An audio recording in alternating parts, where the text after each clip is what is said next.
मैं तो इंडिया का शुक्रिया अदा करूंगा कि थैंक यू इंडिया। कौन सी फौज जो अपने लोगों को जाकर जो वो डिटेल देती है कि हमारे पास इतनी ये कैपेबिलिटी है, और ये भी एक जनरल सी गुफ्तगू होती है।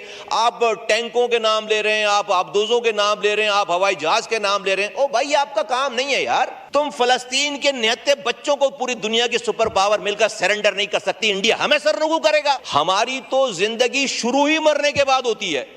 आप हमें मौत से क्या डराओगे? कैपेबिलिटी नहीं है तो इंडिया के आगे सरेंडर कर जाएं। ये बिल्कुल, ये टॉपिक ही गलत है। आज से 10 दिन पहले का पाकिस्तान और आज का पाकिस्तान बिल्कुल मुख्तलिफ है। कौम एक जुबान होकर पाकिस्तान की रियासत के साथ, पाकिस्तान के इदारों के साथ, पाकिस्तान की फौज के साथ जो है वो शीशा पिलाई हुई दीवार है। इनको लाहौर में एंटर होने दें, इनको कराची में एंटर होने दें, इनको पेशावर कोयटा में एंटर होने दें, एक भी नहीं आज जाएगा वापस। ये पाकिस्तान और पाकिस्तान की कौम में इतनी ताकत है।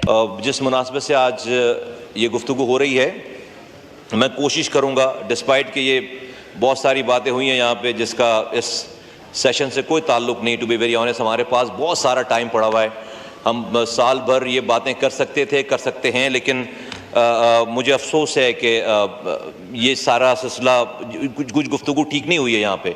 और वो यकीनन मैं कादिर पटेल साहब जो बात कर रहे थे कि वो इंडियन मीडिया पे ये चीज़ें दिखाई जाएंगी और वो बताई जाएंगी, लेकिन मैं इसका जवाब भी नहीं देना चाहता, और इस पर ताकि और बात आगे ना पहुँचे, तो अपनी बात को स्पेसिफिकली MQM की जानिब से इस इशू के ऊपर रख कर मैं आपके सामने अपनी गुजारिशात सामने पेश करूँ इस मौजूद ऐवान के सामने।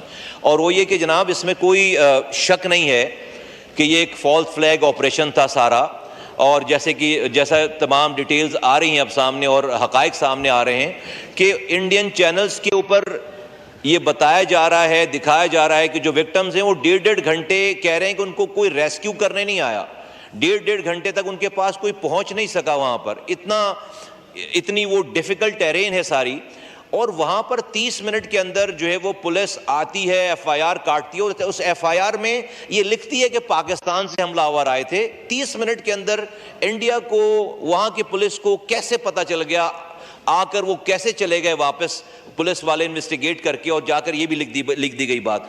और फिर ये सारा कुछ पहले से जो मीडिया उनका है और सारी चीज़ें उन्होंने इम्प्लीकेट कर दिया पाकिस्तान को। लेकिन मैं बहुत इत्मीनान से कि ये बात कह रहा हूं कि पाकिस्तानियों को इस पर बड़ी तसल्ली हुई, पाकिस्तान को बहुत तसल्ली हुई कि जिस तरह का रेस्पॉन्स पाकिस्तान की हुकूमत ने, पाकिस्तान की लॉ एनफोर्समेंट एजेंसीज ने, आर्मी चीफ ने, वज़ीर आज़म पाकिस्तान ने दिया है कि जिस तरह उन्होंने पानी का मसला उठाया कि उन्होंने कहा कि जी हम बंद कर देंगे पानी, और जो पहला बयान आया है कि भाई अगर ये किया जाएगा तो